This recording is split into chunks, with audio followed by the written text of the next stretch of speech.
ঠান্ডা বুঝাইতেছে ঘরের ভিতরে যায়া কি বাজে ঢুকতাছে নিজে বুঝতেছি না। তোমার ঠান্ডা লাগতেছে আর আমার লাগে যে কাম তৈরি দিছো যে এক গাটি আল্লাহ রাখো এইটা এডি তো এ দিছি তোমার লাগি আমারে বাদামের মতো কাটাইতাছো তারপরেও তুমি তো না, না, না। এডি হন তোমারে হরণ লাগবে এডি হে না আমি দেমনে পরে মাতবুরি কাম লই লাও যখনই আমি ভিডিওটা অন করি তখনই তোমার বাদাম মেশা যায় লাই সবসময় বাদাম মেশা যায় যে শুটকুটটা হিন দিয়ে মাত্র আইছে আর মাগরিমে রাখতো ভিডিও করতেছি সালাইকাম একটু বন্ধ করো একটু সালাইকাম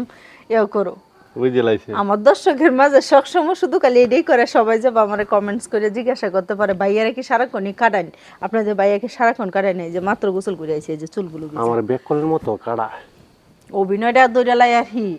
ব্যাককলের আর গেছে যে বাইরে মাত্র আইছে আর আজকের মতো ঠান্ডা আর পরে না আজকে কয়েকদিন ধরে ঠান্ডা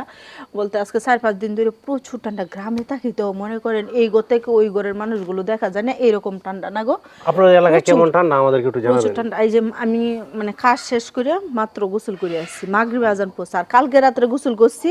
7:30 বাজে আর আপনাদের ভাই আজকে 2 দিন ধরে গোসল করে না আমি মানত করছি 3 দিন গোসল করতাম না হ্যাঁ আর কি করে জানো একটু হররা যায় ড্রেসিং টেবিলটার সামনে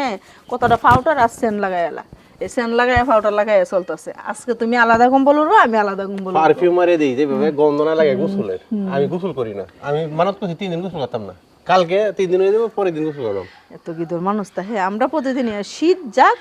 মানে গরম থাকুক আমার গোসল করতে হইব রাইতে 10টা বাজুক 12টা বাজুক সারাদিন কাজও যদি করি মানে ভিডিও করি মানে সবসময় তোমার ভিডিও লাগে একটু হালকা রেডি হতে হয় আর আমি এরকম কোনো শ্বাস পোশাক করি না তোমার মতো একটু শুটকুট লাগালে না আমি যা আছে তা দিয়ে ভিডিও করি আমার দর্শকের তাই আমাকে পছন্দ করে আমি খালি শুটকুট লাগাই ঘুরি শুটকুটি লাগালাও তুমি এই এই ব্লেজার নামা এলতাছো এই প্যান্ট হিন্দি এলতাছো আর আমি বাড়িতে যেভাবে থাকি আমি আমার দর্শকরা আমি সেভাবেই দেখাই মানে আমি এভাবে থাকি সারা এখন সর্বশেষ কথা হচ্ছে আপনাদের এলাকায় কেমন শীত আমাদেরকে বলবেন প্রচুর ঠান্ডা কি আর বলবো মানে বললাম না আপনাদের ভাইয়াকে যদি আমি ওই পাশে দাঁড়া করাই তুই আর আমি ওই পাশ থেকে আসি তাহলে চিনতে পারবো না মানে কে কুয়াশা আছে এইরকম কুয়াশার কি আর বলবো এই যে ওই যে দেখছেন এই যে ধাপগুলো মানে আমাদের গ্রামের বাসায় যে ধাপগুলো মানে বলা হয় কুয়াশায় এরকম বৃষ্টির মতো গড়ায় পানি পড়তে থাকে এখনো ময়লা রয়েছে আজকে সারাদিন রোদ উঠে নেই শুকানি এখনো ময়লা মানে প্রচুর ঠান্ডা গ্রামে যারা বাস করি আমরা প্রচুর ঠান্ডা ভোগ করতেছি আর বাচ্চাদেরকে নিয়ে তো আরো ঝামেলা বুঝতেই পারি সকালে ঘুম থেকে উঠে দেখি যে পাকার মধ্যে পানি পানি ভাবছি যে মানে বৃষ্টি হয়েছে আমাদের বাড়ির সামনে পাকা রাস্তা বুঝলো বৃষ্টি হচ্ছে এমন আর আমার চাল থেকে যে পানি পড়তেছে বৃষ্টির মতো আমার ছোট ছেলেটা ঘুম থেকে উঠে 12 জন্য চিল্লা পাল্লা করতে 12 দেখি বৃষ্টির মতো কুয়াশা পড়তেছে রিমঝিম করে আবার শরীরে কিন্তু আবার এই যে এই কুয়াশার পানি পড়ে পানি মানে ভিজে যায় শরীর এরকম তো গ্রামে যারা থাকি কি আর বলবো এই জন্য তো কইলাম বেটি এনে কুটিটের বাড়ি না করি গ্রাম শহরে টিটা গিয়া এটা তো আমি কইছিলাম এটা তুমি কইছিলা না তুমি তো খালি কও না গ্রামে থাকি যে গ্রামের মজা আলাদা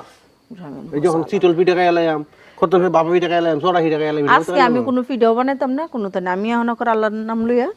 একেবারে যাইতাছি আমার দর্শকরা সারাদিন ভালোবাসা দিই না এখন যায় খালি ভালোবাসাই দেব আমারও তো কোনো প্রয়োজন নেই আমার রান্না বাড়াও শেষ আমি রাইস কুকারে ভাত বসাইতে হয়ে গেছে আর দুপুরবেলা তরকারি রান্না করে ফেলেছি বাস সবাই আমার জন্য দোয়া করবেন আপনার ভাবির জন্য না